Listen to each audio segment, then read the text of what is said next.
Hello, friends. Welcome to Apostolic Empowerment. I am your host, Miriam Chari. Today, we are diving into a topic that we all need, but we rarely give. It is grace in a cancel culture. So, before we get started, I just want to take a moment and thank you all for joining me here today. And I pray that this teaching is a healing to all of us, all in the world. May God be with us as we dive into this topic here today. And also, as we also dive into the biblical text to help us understand what grace is for human being in the world. Let's get started. Yes, I'm excited for this topic because it has been grace for me has been a journey, and I'm just glad to be able to share my story with you all. So let me ask you a question.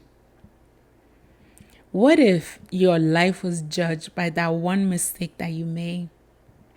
What would you do when grace never existed? I think it would be really hard for people to actually live a truly fulfilling life if we didn't have grace, right? And we live in a culture today where cancel culture is loud, judgment is instinct because everything is everywhere and everything is posted. Like on social media, you see it all. There's not a thing you don't see. But if you were to judge people by those action and behavior, right? Because we all know what to have spontaneous time looks like, right?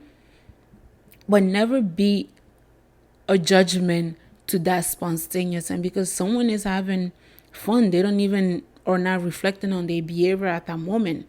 But also there are some others too you can do better. Right? So it's this has been a passionate part of my own journey, coming through full awareness of self grace so that I can pour it out in others on a communal perspective, right? So for example, in the modern world, right, we are quick to say, oh, you're canceled because you made that one mistake. Or you're canceled because you did this. Or you're blocked. Or I'm done because of one mistake that the person made, right?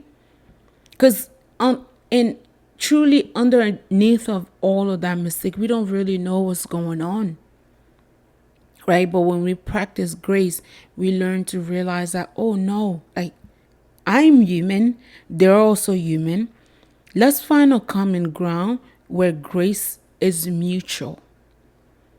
Now, I'm not saying condone behavior that hinder you. No, I am not saying that. But recognize that, hey, you also have the free will to tell that person, where is grace in all of this? Because I don't sense any grace for myself nor for any other people who is involved in this, right? And culture doesn't teach us that. Culture say, well, they messed up. No, don't deal with them anymore. But imagine if God were to look at you and say, oh, you made that mistake, you're done. I'd be like, God, I am so sorry. I was not intentional. Now you see, now it's a different perspective. We are created in the image of God. Why do we cancel each other if we are created in the image of God? If you cancel a brother or sister who did you wrong, you also cancel God because you're also created in God's image. Right? So today I'm just glad that we are on this journey together where we can learn to have mutual understanding, mutual grounding in our human nature as we walk in this physical life together.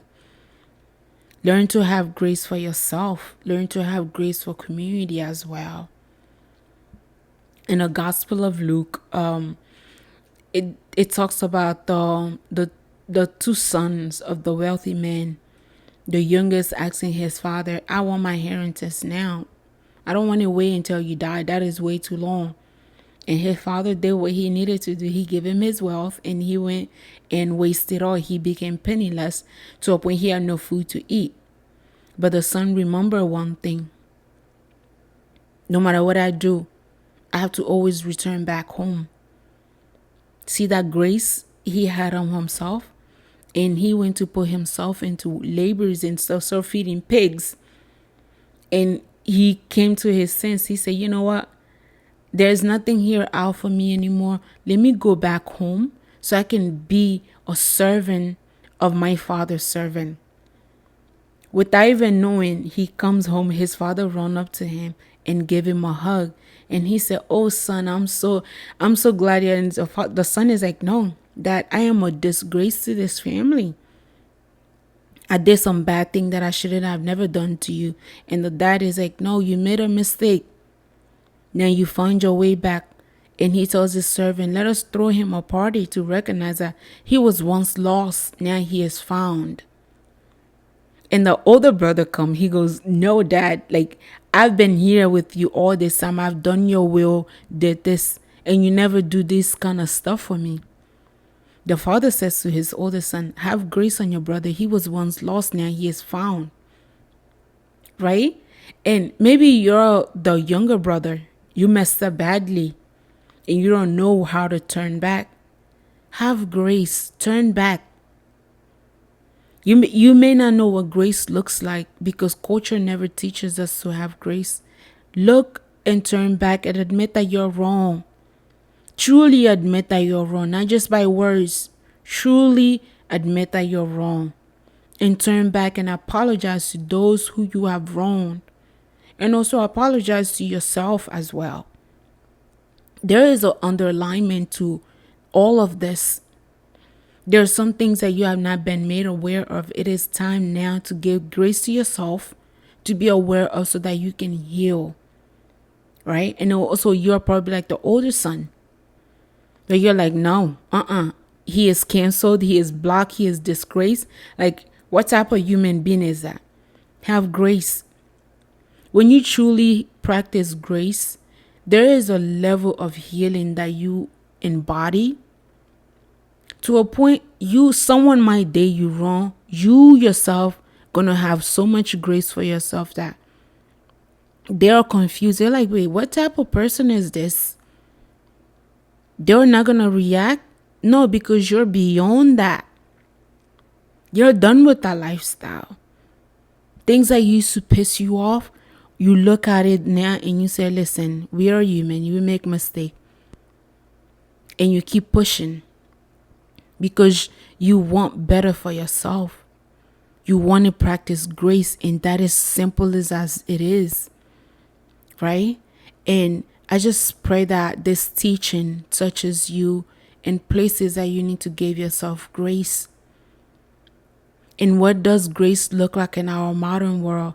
Grace looks like waking up, taking 5 minutes to yourself, clear out your mind, say your prayer into intention. Give thanks to God for giving you another day before starting your day. And also remember, every hour you are allowed to take 5 minutes to reflect, to give yourself grace. You can't live this life if you neglect yourself. That's not grace. If that's what culture is teaching us to do, I am here today from my own personal experience to set us, all of us, free from this scrutiny of within the culture. Embrace all of you, the imperfect and the perfect, the knowing and the unknowing, the uncertain and the certain part of yourself. And same thing. I think one of the greatest things that I've experienced in my own life, it is drawing near to God and the scripture. Because the embodiment that Christ demonstrates in the New Testament through his whole journey with people, when he had the right to be mad, he practiced grace. With the Pharisees, that was a level of grace. And sometimes we have to be like that. Now, I'm not saying that we should be like Christ, because Christ is a perfect man, perfect image. He embodies these attributes so that we can learn from him. Right? So draw near to God, draw near to Christ, draw near to his teaching. And if you're not a Christian, you're still figuring it out, just know that God is there with you. And I pray that this teaching touches you in areas that God may stir up your faith to seek Christ in Him.